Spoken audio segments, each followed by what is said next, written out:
Good evening, everyone. I am sorry about the delay, but we're here now. Hello, I am Miss Golden Girl, and this is my YouTube channel. And I'm so excited about this evening. I have as my guest Mrs. Margaret McKinley, and we're going to be discussing change, the power to have change. Thank you, everyone, for waiting on me to get in. I had a little technical problem. I touched something, and it doesn't help to touch things when you're not that experienced in what you're doing. But we're here. We're here now. And I just I want to was tell you, telling everybody while you were getting in that we rehearsed last night and everything went fine. And I then touched something, today, Margaret. I touched it, and you wouldn't think it'd be that difficult to get it untouched. But my channel is Golden Girl. Do you remember that TV show Golden Girls with yeah, Dorothy, Blanche, yeah, Rose, and Sophia? uh-huh.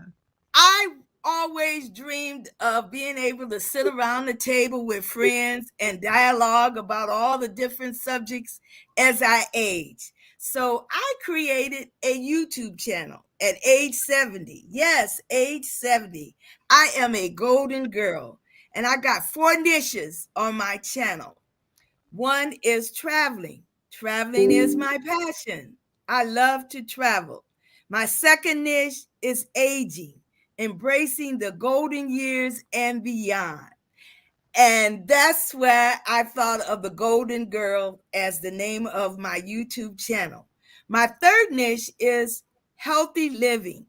So, right now, as a healthy lifestyle, I am focusing on losing weight. And my fourth niche is swimsuit modeling. I always, as a young girl, wanted to send my picture into Jet magazine so I could be the centerfold of that magazine. Well, that didn't happen, but I got a platform here on my YouTube channel. So as you browse around my channel, you're going to see me modeling some swimwear. So we're going to get started because this is what my platform is about. It's just dialoguing, having fun, embracing our golden years and sharing our stories to help each other. And I want to send a shout out to my cousin Joetta Smith Jenkins. She connected Margaret and I. My family and friends are helping me with my dream to be a content creator on YouTube. So this evening, I have with me Mrs. Margaret McKinley, and she's going to share a story of hers that affected her very much, the power to make change. So, Margaret, before you start that, could you give us a little bit about your bio? The one thing that I like that from your bio, Margaret, you said, and maybe later after you tell your story, you can elaborate a little bit more on this famous quote that you like. No, no significant learning occurs without a significant relationship. That's powerful. That Yeah, is yeah, powerful. yeah. So you go Exactly. right ahead, Margaret, and give us your bio and then share with us your story. Okay. So initially, Anita asked yesterday, excuse me, Miss Golden Girl asked yesterday, why did I write the book? And so I was thinking, why? And I came across this poem called The Bridge Builder. And it says an old man was going along highway and came at evening cold and gray to a chasm wide and deep, though which was a flowing sullen tide. The old man crossed the twilight dim. The sullen stream had no fear for him, but he turned when safe on the other side and built a bridge to span the tide. "Oh, man," said a fellow pilgrim near, "you're wasting your strength with building here. Your journey will end with the ending day, and you'll never pass this way. You've crossed a chasm deep and wide. Why build this bridge at evening tide?" The old builder lifted his old gray head. "Good friend," In the path I've come, he said, there follows after me today a youth whose feet must pass this way. This chasm that has been naught to me, to that fair haired youth may a pitfall be. He too must cross in the twilight dim. Good friend, I'm building this bridge for him. So I wrote the book and I'm going to share it with you. But I wrote it for my grandchildren. And actually, my granddaughter, one of my granddaughters is on now, the oldest one. And Oh, here's is the she? book. Okay. She's on. Morgan is on. And she's heard this story about Miss Jenny and the yellow school bus. So she's going to hear it again. I'm going All to kind of right. go through. The dedication page is to Morgan and Savannah. Morgan is on and Savannah is the little one. Oh no, you can't ride the bus, the bus driver said. This is what I heard when I asked why I couldn't ride the school bus to school. I saw it whiz right by my house every single morning. Riding the yellow school bus was one of the reasons I was so excited about getting to start school. My dream was crushed when my mother gave me my choice. She said, "You can walk to school every day." Oh, well, there's no other choice.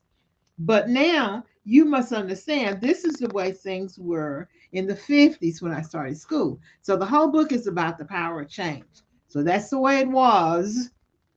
As a child, I didn't understand there were two worlds. I didn't notice that the students on the bus didn't look like me. When you're just 5 years old, there's a lot of grown up things that you miss. But that was the reason I couldn't ride their bus. And there's me and there's the bus. And the bus riders don't look like me at all. But that was the point that I sort of missed as a child. And that was 1950 in the 50s. 1950 and the Okay. 50s when we had segregation. So this is about segregation that they don't know about. And So the this book took place in Tennessee, right? In Murfreesboro, yes. Murfreesboro, Tennessee. hmm So my mom placed a high value on education. So we walked to school every day, 2 miles. 2 miles was a long way for fat little feet and legs. And all my legs ached, but walk we did. And then I have a picture of my mom and me in my book. So it's kind of historical fiction. But that was Mama Solution. And now her real name was Miss Jenny, and that's what everybody called her. Her name was Jeanette, but they called her Miss Jenny. Miss Jenny was not going to let anything stop me from making sure she that I got what she called was a good education, even if it killed me. She always said, "Nothing beats a failure but a try.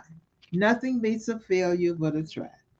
Now, my mama was full of sayings, and to this day, I don't know where she got them all from.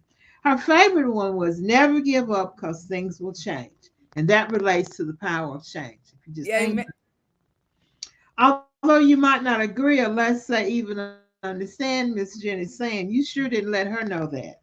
So every day we walked while the yellow school bus whizzed right by us. Of course, some of the kids on the bus waved at us, and I waved back. Now, this was until my mama told me they really wasn't waving, they was making fun of me. But anyway, at 5, I kind of doubted ever riding on the school bus. After all, I had always, after that, I looked the other way when their bus went by. And I pretended I didn't want to ride their bus anyway. I pretended I preferred walking because it would reduce my fat little legs. As the Lord would have it, however, the county was forced to build a new primary school for us, probably because our school was in such sad shape. Everybody was excited about going to a brand spanking new school. It was really a big deal for us because we got so few knew of anything. We got tossed out books, discarded books, and our building was kind of run down. But nevertheless, we were excited. There was only one problem. The new school was further away from my house, a whole mile further. Our new school, however, was right next to the high school. And guess what? Those high school students had their own bus. Yippee, I said, I can ride their bus because those kids look just like me. And they won't mind me riding their school bus with them. Oh, no, said the Board of Education. They had some rules about high school students and elementary school students. not being able to ride the same bus. What a rule, my mama said. And that's when the turtleness in Miss Jenny showed up. Now, Miss Jenny often told the story of a turtle, a snapping turtle. If it gets hold of something, it just holds on until the lightning flashes or until it gets dark. And so when I read this, I want to share with the kids if they've ever heard that story, if they've gone fishing and so on and so on. And some of them have. But anyway, just like the turtle, Miss Jenny was determined to hold on until she found a way to get me on the yellow school bus. And then I introduced the word tenacity to big kids. That's what that means. Just hold on. Anyway, she marched right up to the Board of Education and politely asked that they let me ride their school bus. Well, I'm pretty sure that the board was kind of surprised to see Miss Jenny there in the first place. But I'm sure they could tell that she wasn't about to let go of the matter. Maybe they sensed her turtleness or her tenacity. Anyway, they decided not to say no, but they wouldn't help either. They didn't say yes, but they didn't say no. They would not be responsible for anything either. Miss Jenny got busy this time like the little red hen. And then I kind of stopped and asked the kids if they know about the little red hen. Now, this is supposed to be read by an adult to students so you can talk back and forth. Anyway, she got busy like the little red hen. She talked to the bus driver. He said, okay.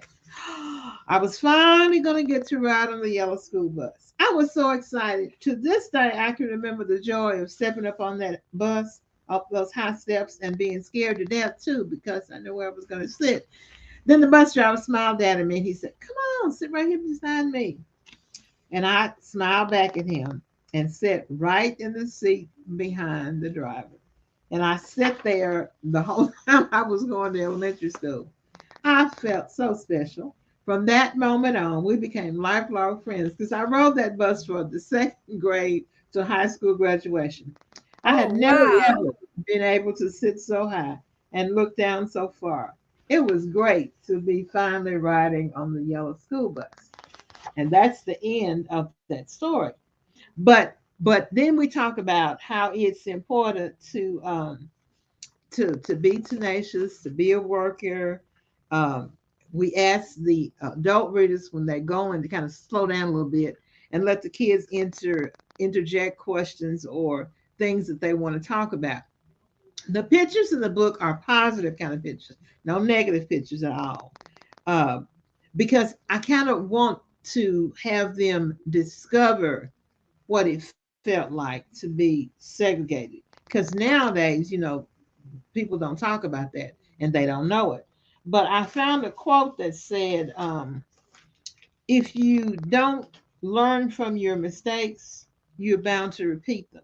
So we want to make sure that they understand that segregation or isolation may not be better. It might be better to integrate and include and be inclusive, have friends of different races. Uh, but at the same time, you want to make sure that you know your history. Now, my granddaughter was reading a book called Yellow Fever 1793. And in that book, it talked about how the religious community in Baltimore, uh, no, Philadelphia, had buried the people with yellow fever. And that was our church, the history of the African Methodist Episcopal Church. The bishop there at that time was involved in that. So the point is that you can't appreciate what you don't know. And it's our responsibility to make sure that the generation coming behind us knows some of these stories. And if we don't tell them, they won't get told. Now, we're telling them not in a snooty way. We're not looking down on anybody, but we're telling them in a way that expresses our intellect ability with humility. I remember when I first started going to school. I know my mother at the time that I started first grade, kindergarten, first grade. She'd already taught me how to read. I didn't learn how to read at school. I already knew how to read because she had taken it upon herself to see that I knew how to read. And I encourage my younger parents now to get involved in what's going on in the classroom because the teacher can't do it all. I mean, they only have them for 7.5 hours. And it's up to us to do some practicing with them to kind of help them to go forward. So, but at the same time, remain humble because she said, don't ever become an educated fool. She said she had a friend that went off to school. She actually went to Tennessee State, Miss Jenkins. She came back and she told my mom, she said, "Oh, Jenny, I am so glad to see you." She said, "I almost didn't know you." And my mama, who had not attended college, said, "That didn't sound right." So she was putting on airs. So she said, always try not to put on airs and listen, because people of all races and all ethnicities and all walks of life and all classes can impart some wisdom if you'll just listen. She said So sometimes true. it's like the wino at the end of the street may tell you, "Don't you go down that street, girl." So listen, keep your ears open and be humble and accept direction and instruction and suggestions, with discernment. I'm not saying if they tell you something crazy or something that's hurtful, but don't ever get beside yourself, because the same people that you see going up the ladder of success are the same people you see when you take a tumble. So don't ever get, beside yourself or outside yourself. And My tell father always used to say, Margaret, that you never know who can help you. exactly, You exactly, never exactly. know who can help you. So Okay. as you were saying about that wino, that Yeah. could be the one that you walking down the street and somebody's coming after you and And they you could save you. for sure, for sure. So Yeah. the point is to share the book, to share the knowledge, to share the history, to share what you know with your children, your grandchildren, because otherwise they're not going to know and they're not going to be able to appreciate it. This last weekend we celebrated Decorations Day. So I'm in a organization, African American Heritage Society of Rutherford County, and this is our job to uncover some of these hidden stories. So during the Civil War, we had a big Civil War cemetery here. But during the Civil War, the African Americans are the ones that celebrated and helped to inter some of those soldiers properly. And we go out on Decorations Day and have a little play and skit about all that. And then we lay flowers on the graves of the veterans that are buried in the cemetery. So this time, one of the church members went and he said, "Well, I never even heard that story. I live right here and didn't know it."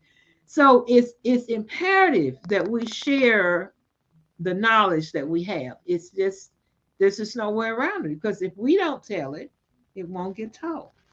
Yeah, yeah. All right, Margaret.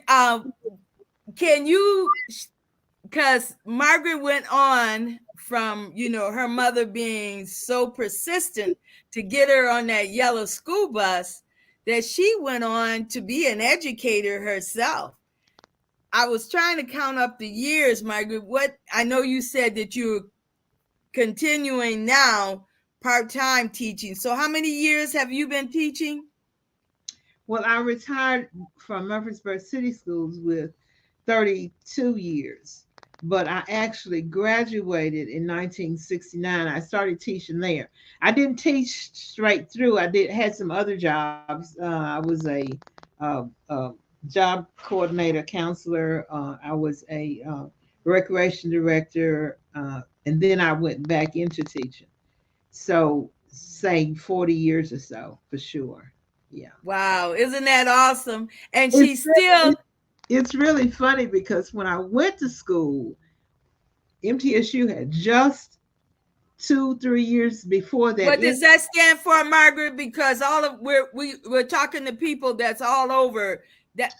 Oh, Middle Tennessee State University had just integrated. And so Okay. when I went to school, it was funny because in my back of my mind, I thought I was going to go back to a Bradley school or a Holloway school where the students were all African American, because it just had no gel and come together. So I never will forget, I was teaching fifth grade at Bellwood, and this little girl asked me, she said, did you ever think you would be teaching students like me?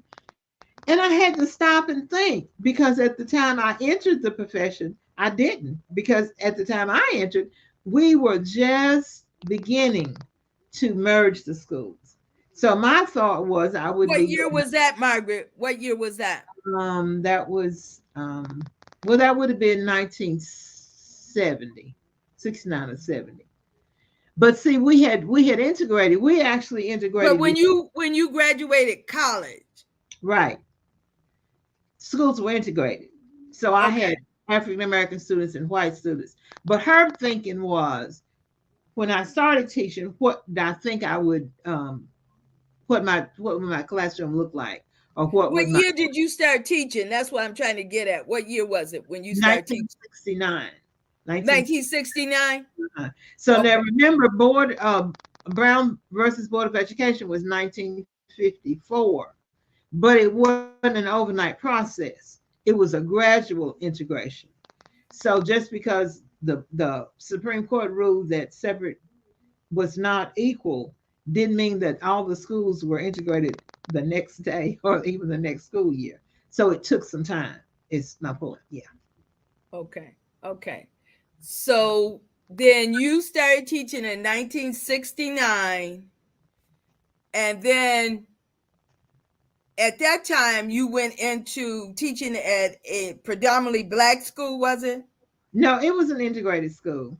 I Oh, taught okay. at In 1969 it was integrated. Okay. it was integrated, but it was Okay. newly integrated. Everything was fresh and new. We had Okay. to invent the wheel. We All had right.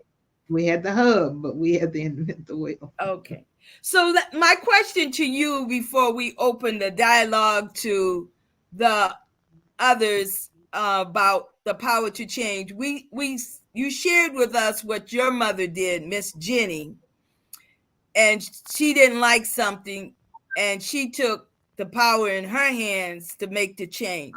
Can you Correct. think of anything similar, or not even similar, but since this has been instilled in you as a very young child and you even saw it, the persistence of your mother, what have you done in your lifetime as far as making change when you don't like something? Okay, well, in teaching, you have to And it really. doesn't have to be teaching. It doesn't have Oh, to be teaching. okay. Well, in life, if you see, Right, in life. then you have to take steps. Find out the process is what I've always taught my children. Not necessarily a one-on-one, I did this change, I did that change, but to find the process for the steps that need to be taken. Like when my mom went to the school board, find out what steps need to be taken and then take those steps to make those changes. And I And that's guess, what I want to know. What's I'm sure somewhere in your lifetime you've taken some steps, and I'm trying to get to what changes have you made, you initiated. okay, so by stepping up and taking responsibilities for being in leadership, I've been presidents of organizations. I have a leadership role at my church, and those um, leadership roles and positions put you in line. In other words, if people have a meeting, they're not going to say some things if you're in the meeting, even if you're the only African American in the meeting, if that makes any sense. So my thing has been always make sure that wherever people are meeting to make decisions, somebody's there, even if I'm there by myself, if that makes any sense. So as president of the Education Association or a leadership role in the church, I never will forget one time I was in a meeting and the superintendent was talking about demolishing a building. And I was trying to think in my, see, they had the meeting before the meeting. So they brought up the motion to demolish the meeting. And I said, wait, what building are you talking about? And at that time they were planning on demolishing the Bradley, the old school of the school that I was talking about in the book. And because I was in that chair and had that question, that whole process was just shut down. And that building is still standing today. Now, I don't take personal responsibility for that. I'm simply saying that you have to be, that's right, Ayana, you have to have a seat at the table. You can't make any changes or impede anything that's not going to be a positive reflection on you unless you're there. So I guess my thing has been that I didn't write a bill, or I did go to the Capitol when the teachers went for whatever it is we were protesting against.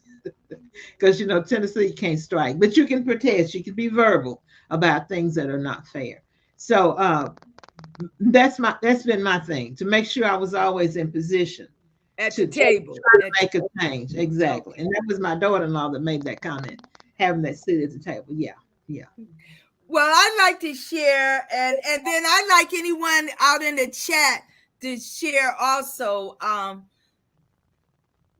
The title of our discussion this evening is the power to make change when we don't like something. Yeah. And so I started my YouTube channel because I feel like, and not just, well, I started a channel, but back in 2012, 2013, I did a survey because I feel like we're not taught about aging, but we're Mm-hmm. taught about puberty. And Mm-hmm. so I feel like that as we age, in order to age gracefully, and Yeah. when I say gracefully, I'm incorporating healthy, uh, doing everything that we can understand about our body, our metabolism. So I'm striving to learn everything I can as I age. And so I want to change that. So Mm-hmm. I'm using my YouTube channel as a platform to have discussions on aging, how we Mm-hmm. can embrace our golden years and beyond. A couple weeks back, I had a panel discussion, and we came up with the golden years. We're going to define them like Google is 65 to 80, and the beyond is anyone over 80. And so I'm learning how to age healthy, and I'm coming on my channel and I'm having dialogues about that. So that's one of the things that I want to say I'm taking the initiative to make change about. Can anyone else in the chat? Before you go on, Miss Golden Girl, I got Uh, a text from my son who wanted me to mention that one of the leadership positions I held was having an upward bound program at Middle Tennessee State Universities, and this was back in the 80s. So we reached out to boys and girls who were first generation students who were in high school, and they came and had an experience on campus to kind of get them in the mindset that they could come and do that. And I had forgotten about that until he reminded me. So that would have been a leadership position. And I'm sure that some of those friends that came during some of those summers did go on to graduate. So that was making a change. But you have to have thought these are kids who are in small towns and small schools, and sometimes they're in places where uh, people don't think that they are college material. I'll say it that way. But then when they came in and did that experience, then they had a different mindset. Thank you, Ray, for reminding me of that. Yes. and And Upward Bound, that took off real well. right. And so, Our ooh, program was called LEAP, LEAP. It wasn't Upward Bound, but it was okay, like Upward Bound. And we okay. actually took a bus around in the counties that surrounded Rutherford and brought those boys and girls in. They stayed on campus, and then we carried them home. And they had a little graduation ceremony where they brought their families in. Yeah, so that was interesting. Yeah, And but that, that was power to make a change. yes, yes. And so, we have anyone Oh, else? Miss Jenkins read this book, shared this book in her class. And so during the time we were at Bellwood, we always, during the time we taught, we always made sure that Black history was celebrated. There was never a chance for any schools that we taught in to not know that uh, uh, Black history was a thing. So I remember one year we had, and Miss Jenkins was the chairman, and we had TSU's band come and march in our parking lot and in our gym. And Joy is reminding me that I have helped college students navigate the FAFSA and the entrance into college, you know, just as a person, not as an employee necessarily, because that's kind of a difficult situation to navigate. You sometimes it just helps for you to reach out to someone that you know or someone that talks your language to help you figure out what the professionals are saying on campus. And that's so true about that FAFSA because I remember, I'm looking at comments. I remember that I com- I'm first generation college graduate, and so I completed all my information, you know, for my dad, and he signed his name, you know, back then. And then we had, I attended school in Pontiac, Michigan. So the school, when I started there, I guess they were integrated, but they were really segregated because, you know, it was based on where you lived. And so in our neighborhood, our school, my elementary school, my junior high school, it was predominantly Black. But then when I went to high school, we were more at a minority when we went into high school because it was really something. I don't know if Margaret is on, my childhood friend from kindergarten. We came into Pontiac Central accelerated in math because they had put us in algebra in the 8th grade. And our teacher, Mrs. Guthrie, she was white, but the school was pretty predominantly. There was a few whites, there was a few Mexicans, but predominantly. So it was really interesting for the teachers to accept us. You know, we always had our hand up in the class to answer the questions in our geometry class. And at first, he didn't like calling on us, but before the year was out, he accepted us, and we were helping all students in the classroom. You know, so But it's interesting that you say that because when I started college, I graduated in 1966. The first experience I had with another um, student that was an African American was at Middle Tennessee State University. And there was a large freshman class of students who were in that same position. They'd never gone to school with African Americans. So it took, you know, like you said, that time of kind of getting familiar with each other in order to have it go smoothly. But I will say that the president at that time of the university made sure that it was widely known that he was not going to tolerate anything that would be blur on his career. So the teachers, like you said, even though they weren't all that excited to see us, didn't necessarily let anybody else know that, and the students were encouraged. I mean, African Americans and European Americans as well were encouraged to be accepting, and if they couldn't be accepting, at least to be quiet.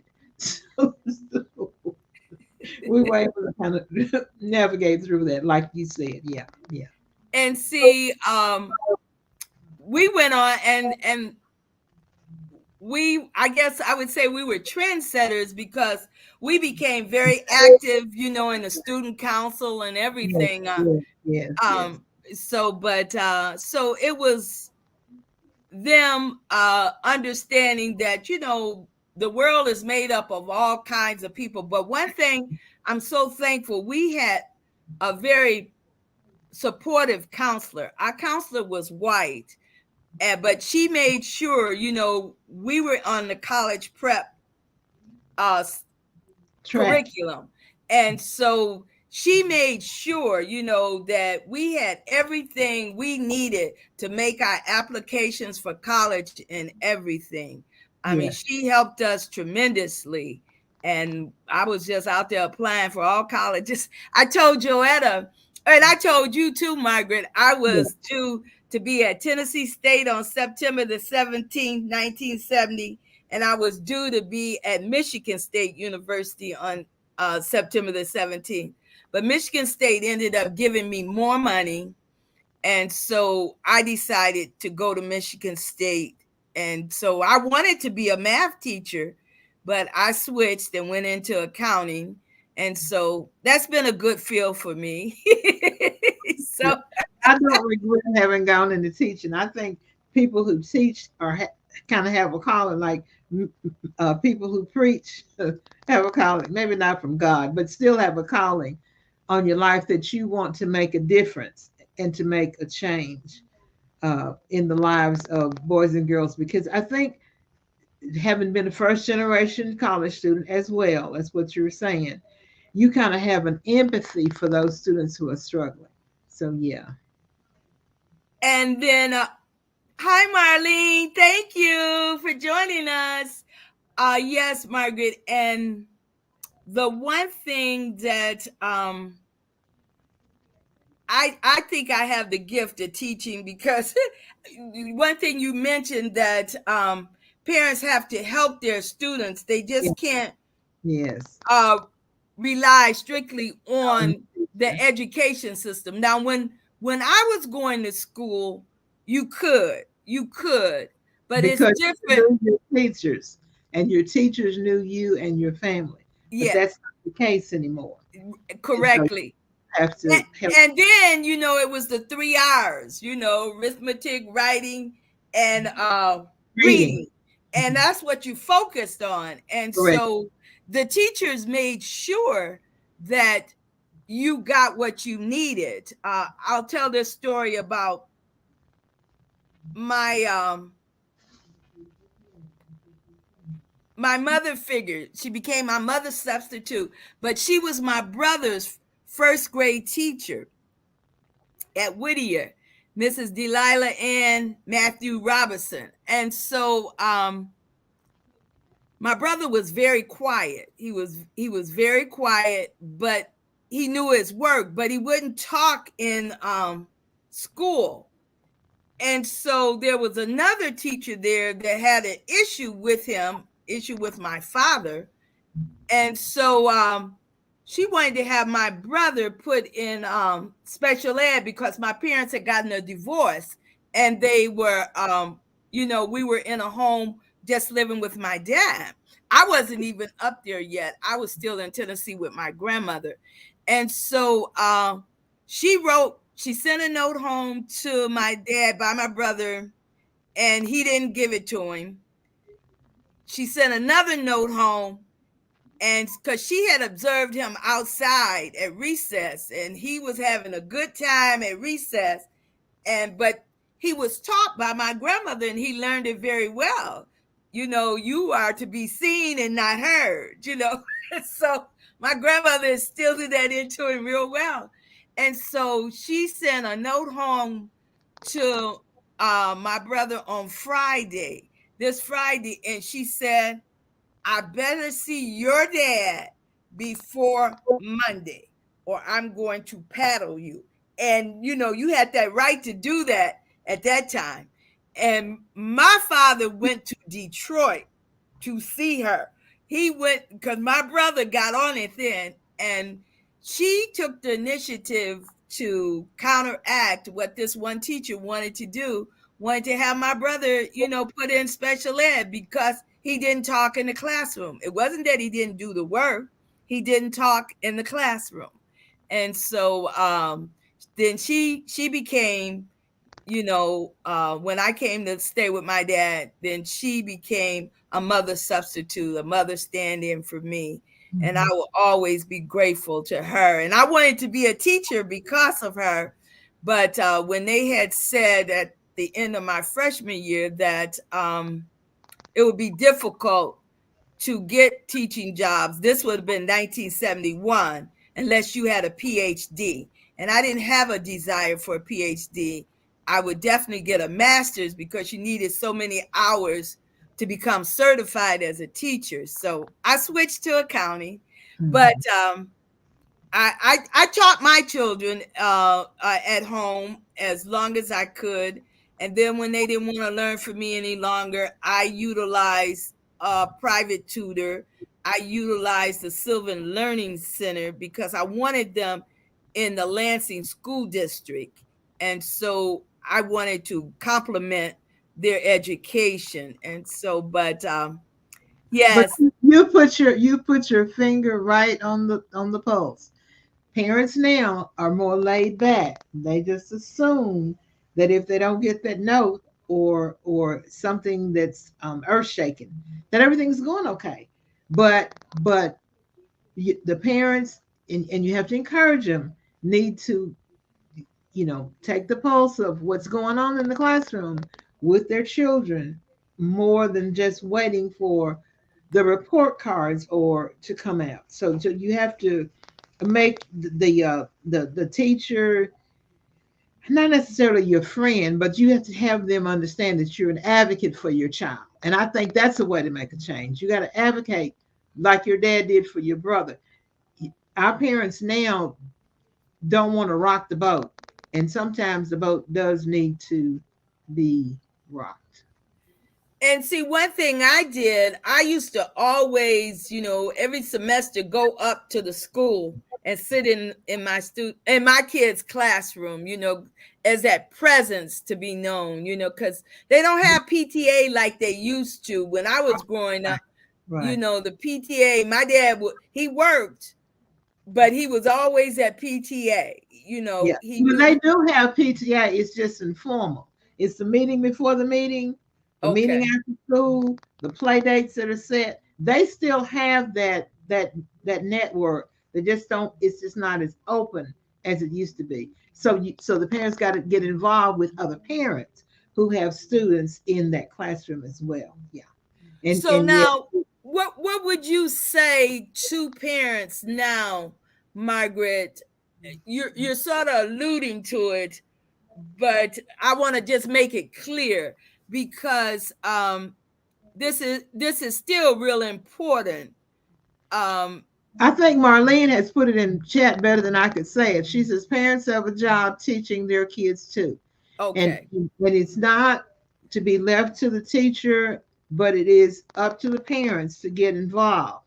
If you take away nothing from Miss Jenny in the school bus or anything else that I've said tonight, please take away that the parents have to be involved in actively involved in the children's learning. Not saying that you have to go do a sit-in, but you need to do reaching out, personal reaching out, where you actually connect to that person. Because remember that initial quote you read is George Comer, who said that kids don't learn from people they don't like.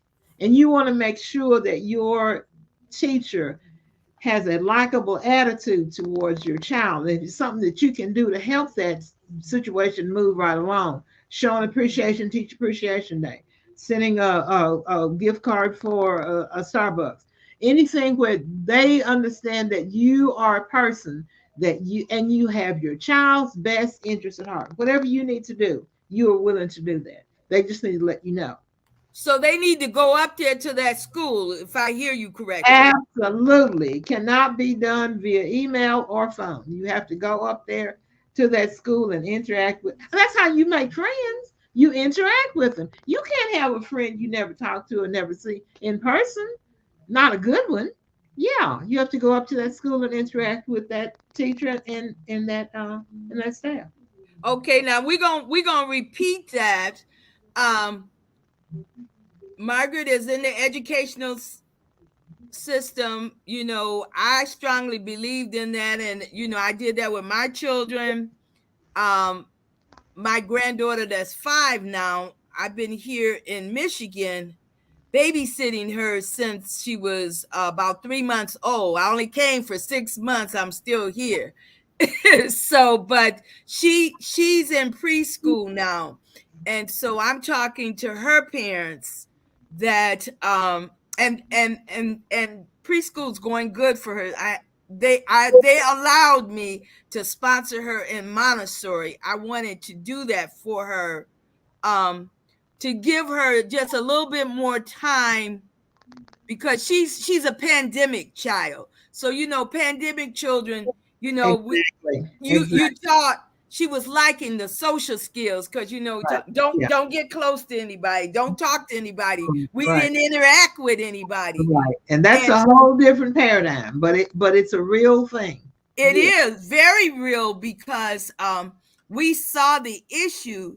And so last year her mother started taking her to the Y, and she would leave her in that they had a setting where the parents could leave the kids while they went exercise.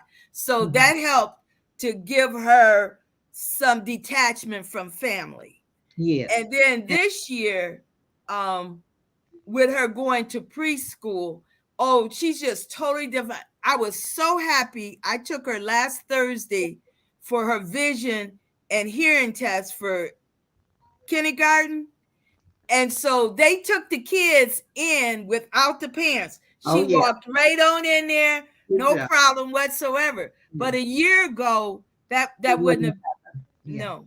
And Well, so I have to give a shout out to my personal family, my son and daughter-in-law, and I think one or two may be on the line, but they have enrolled their children in after-school band and dance and that kind of thing, and that's a real deal too. They have to have other than just uh, what they do in the school with that classroom.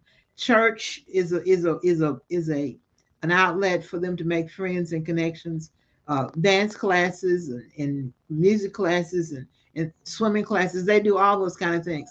So the bottom line is you want to help your children to come out of that silo that they've been in pandemic and connect with other students their age and their interest.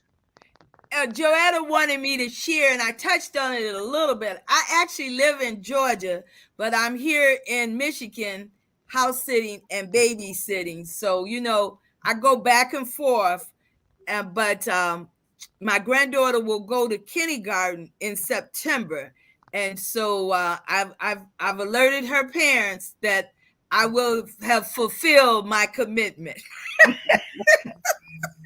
And they have to pick up the slack and go forward. Because right now, with her being in preschool, I just pick up on Wednesdays, Thursday, Friday. I'm sponsoring her in gymnastics. So then I take her to gymnastics on Thursday and then drop her off at home. And so, but I will still sponsor her for gymnastics, but they're going to have to get her there. So, And that getting them there is a problem too. And I think our parents, our younger parents, are going to have to learn what we already knew about carpooling and getting other parents to help to deliver and that kind of thing. But they'll work it out. They'll work. yeah. So this has been great, Margaret. And I just hope I keep saying to everyone that my channel is for the youth as well as the old, because this is a conversation that you know it's for parents, right, that have kids that Right. are in school now. Like our kids are grown, but we got grandkids, are Right. in school. And And so this, and never give up. You just keep fighting. Keep making things happen for them. Help them to help you become the change agent in their lives because they're going to need somebody to speak up for them. They're going to need an advocate. Yeah, and somewhere along the line. That's your that job. is so true. That is just so true. And so would you touched a little bit on it, but I still, your favorite quote, can you elaborate a little bit? Because no significant learning occurs without a significant relationship. Kids don't learn from teachers they don't like. Okay.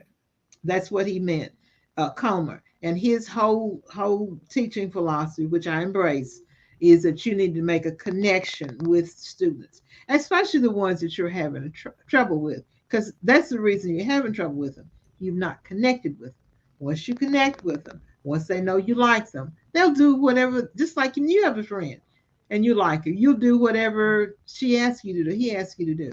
So you want your children to have, not that the teacher's got to be their best friend. I'm not saying that, but I am saying that they can't learn from teachers that don't like them, don't respect them. And you have the power to have them reassigned. You just tell them that there's a personality conflict. It ain't working, and then you want to try a different teacher. Now, I'm going to take a different approach to that because this is what my father taught us. And when you go in the classroom, you go there to learn. Right. And you don't let that teacher stand in the way of you learning, because I may not like you, but I am to respect you. And as you were saying, then you should give me the same respect. Exactly. But Anita, in real life, not every teacher has that calling. And if you run into a situation where it ain't working, ain't, then you need to advocate for your child to have a different assignment. And it's not anything that should be uh, a gigantic problem. It's just that they don't learn the way that teachers teach it. And you want to see if you can do something, because you got to realize you got an adult mentality and a child mentality, and those are not even a level. And sometimes you have to go in and intercede. Well, I guess, Margaret, we just going to agree to disagree on that, because everybody's not going to like you. Correct. And you must learn how to, even when you get in the workforce. And then you are equipped to deal with it. I just don't want the children to be disadvantaged. When you're in the workforce, you know, you are grown-ups. You two grown-ups working on the same level, and you figure it out. But with a child and an adult, I've seen situations where it's just not good. And so you need to intercede and make changes. I can understand if it's, gets to that point. Right. But that's all I'm saying, that if it's, but if we were taught that, and I had teachers that they didn't like me, like that teacher that was outside of not even my brother's teacher. She didn't like my brother because she didn't like my dad. She didn't like me because she didn't like my dad. I had to encounter her too. She was not my teacher, but my father taught me I had to respect her. And it didn't matter that she did not like me, that I was to be the better person. That's what he always said. Because what happened, I'm in the 6th grade. And so she comes to the school. I've been at this school before she started teaching there. And we're in the library. And she said something to me. I'm not even in her class.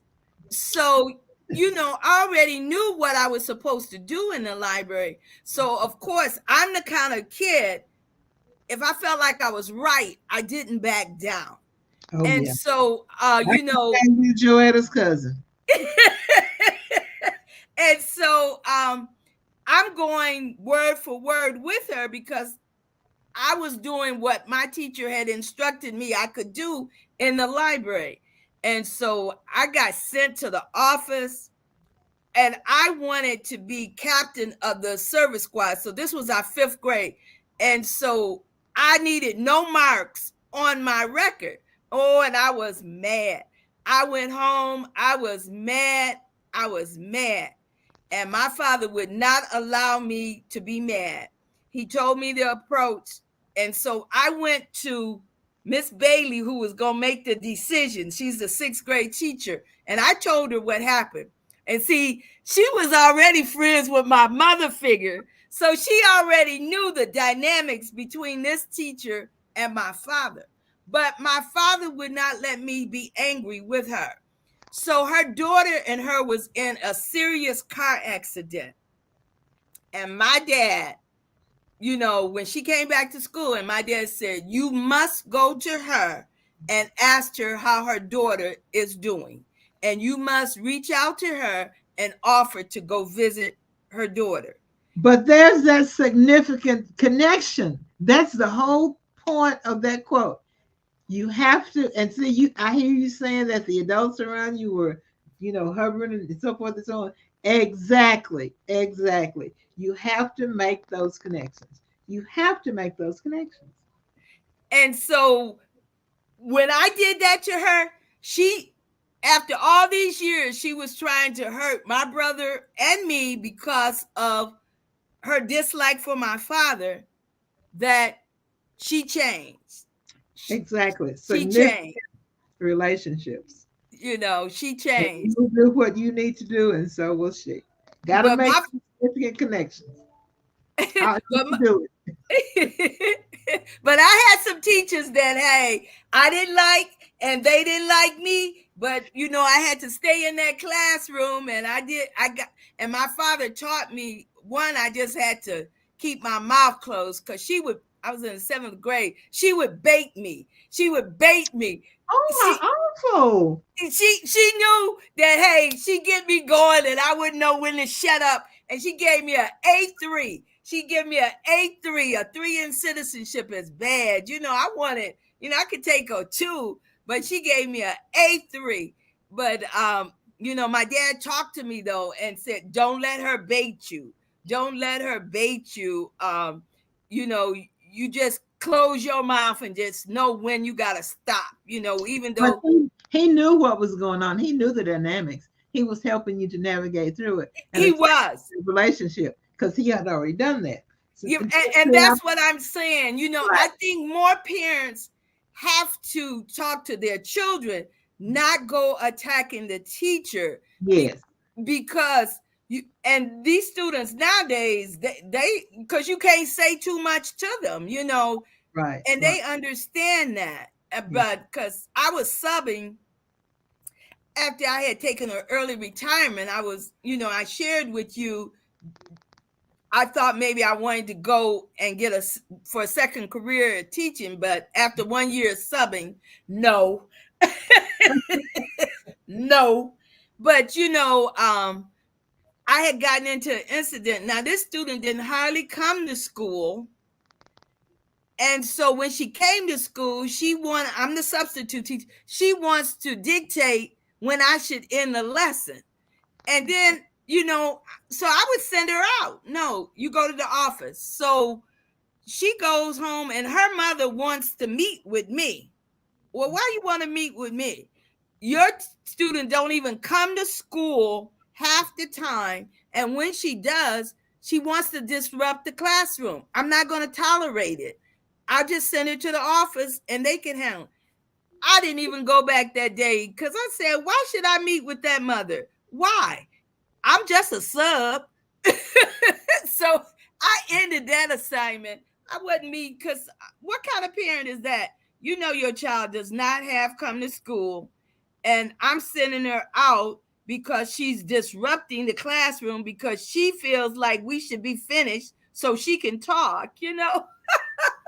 Yeah. But I say, but a teacher, a professional teacher, would have to have worked that out. You can't right. just send them to the office and send them out. They don't learn nothing. So you got to make that connection with them. So Professional yeah. teacher. I'm the sub. No. Yeah. I'm the sub. Yeah. That professional teacher's got to make that connection with. But I was a sub. I didn't have to do that. And I Right. didn't have to meet with that parent because I don't know what kind of parent that is, because I had to be thinking, if you want to come up here and talk to me about sending your child, you should be talking to your child, not to disrupt the classroom. Yeah, but all these stories that you hear on TV now are direct results of students and teachers not having that relationship. I mean, the little boy who went home and got a gun and came back and shot the teacher, 6 years old. There's no relationship there. Somebody dropped the ball. You've got to have that relationship. See, I don't understand that one, because I can't imagine being that angry you want to kill someone But as see, a child. but that's the mindset that these kids have now, and it's a paradigm shift from when you were a child. And in the classes that I teach, I tell them that they're teaching not themselves or not their brothers and sisters and nieces and nephews and cousins. These are kids that have a different perspective. They come from different homes and that kind of thing. And you have to reach out to them and you have to make that connection. Or otherwise, we're going to be in a worser than we are now. I mean, there's if you have a relationship with a person, you're not going to want to injure them or hurt them. And we got to slow down a little bit and make those connections and then do that teaching. It's got to be a relationship. Just think about it.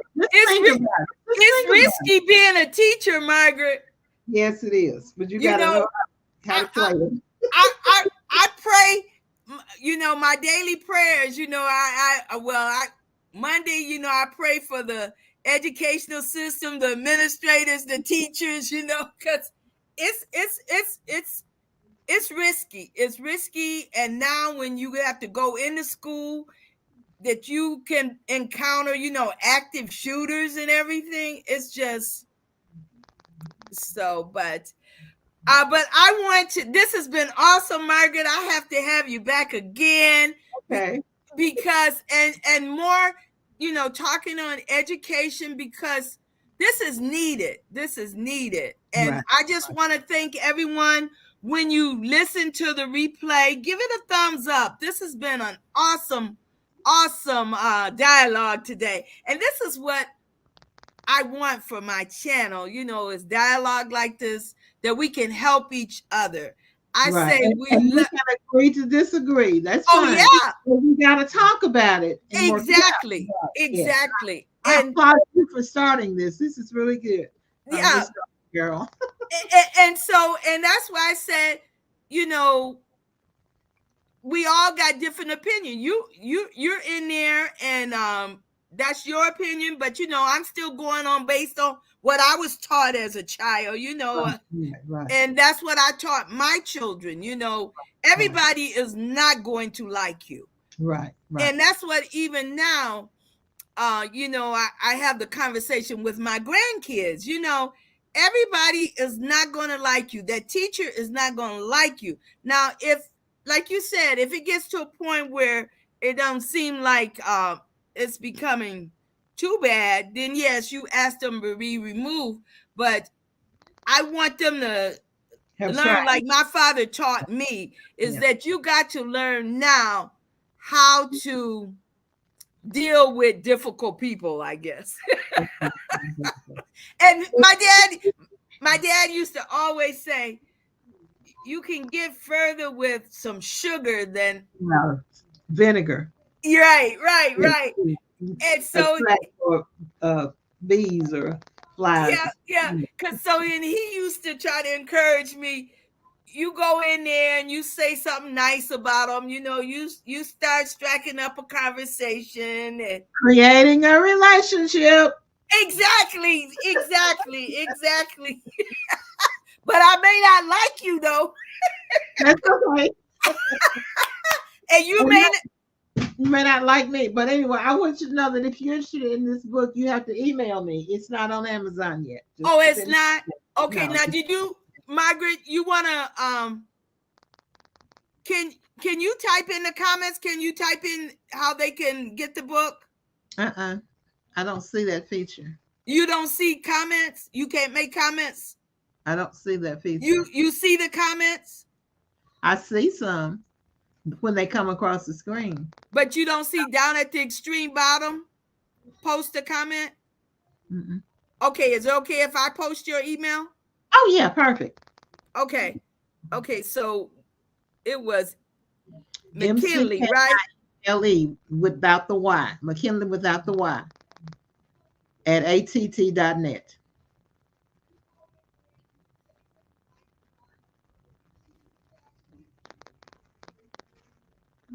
So I got McKinley without the Y at att.net. Perfect. Okay, this is Margaret's email address.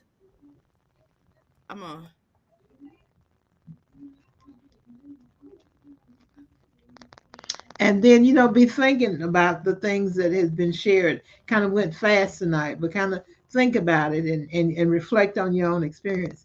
And above all, reach out and talk to your children. Reach out and talk to your children. Reach out and talk to your children. And go meet your children's teachers, whether it's your grandkids or your kids or your uh, cousins or nieces or nephews that you're working with, that you have a direct barrier, a direct bearing on how they come. Reach out and talk to them, make those connections. Um, Did you and always want to be a teacher, Margaret?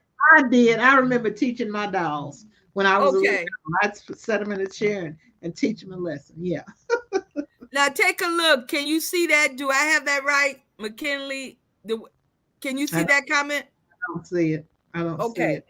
Okay, I think I got it right. Okay. MCKINLE at Hey, AT&T.net. .net. Margaret McKinley email to order the book. And the Right. book title again is Miss Jenny and the Yellow School Bus. I wanted to share, I was telling Margaret that I used to ride the bus when I stayed with my grandmother in Lebanon, Tennessee. I was a young girl. I wasn't 6 yet, because when I was 6, I moved back to Michigan to be with my dad. So at age 4 or 5, we rode the church bus to Murfreesboro. And at that time, Murfreesboro wasn't, grown up the way it is now. It was Oh man, it is really still grown. very rural. Because this would have been, I'm born in 1951, so this was like 1955. But I was so excited about riding the church school bus that, because our mode of transportation at that time was walking Yeah. and with our feet. And then I shared with Margaret that both of my parents are from Lebanon, Tennessee. So I have relatives in Nashville and Lebanon still on both sides of my family, my dad and my mother. But I used to, when I was going into junior high school that summer, I rode the bus from Detroit, Michigan, the Greyhound bus, to Nashville to visit my relatives. And I stayed for about 3 weeks. And I did that 3 summers back to back. So I'm trying to think if I ever rode on a yellow school bus. I don't think so, because Schools where you could walk to school. Yeah. Yeah. right. And then when we went to high school, you either walked or you rode the public transportation bus. So I never rode on a yellow school bus. Well, let me take that back. When we went on a field trip, Yeah. Yeah. when Yeah. we went. So, but yeah. So, but this has been great, Margaret, and I hope everyone enjoyed it. Yes.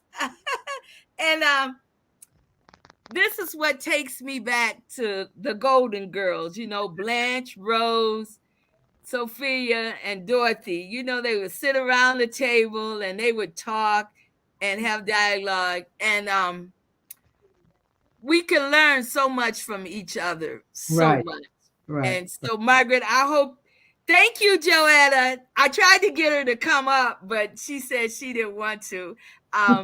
This is my cousin, Joetta. Joetta grew up in Detroit, Michigan. And it was really interesting to me when she went off to college in Tennessee State.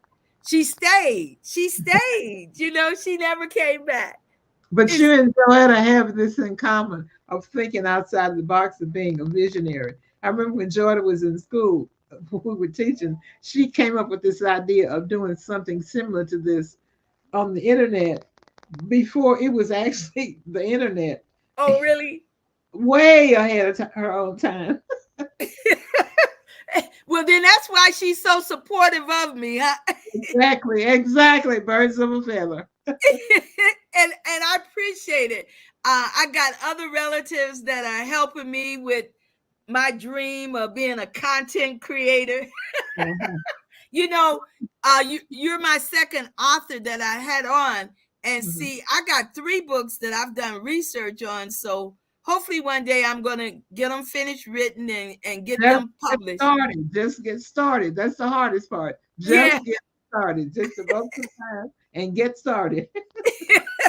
But you are inspiration for me, because I was asking, you started writing the book, you said, in 1996. But I was still teaching. And Okay. my And then you hold up published was it, getting published. Yeah. you Yeah. published it in 2020, right? Uh-huh. Uh-huh. So we tenacity, right? That's right. And make it the way you want it to be. Don't let somebody dictate to you what they think. You keep it true to yourself. Yeah. Okay. All right. Well, we're going to say good night. I want to thank everyone that came in. I'm sorry for the delay. I won't ever touch that mic. Oh my goodness. I just couldn't get it to unmute. I had to close out, shut down my computer, and come back in.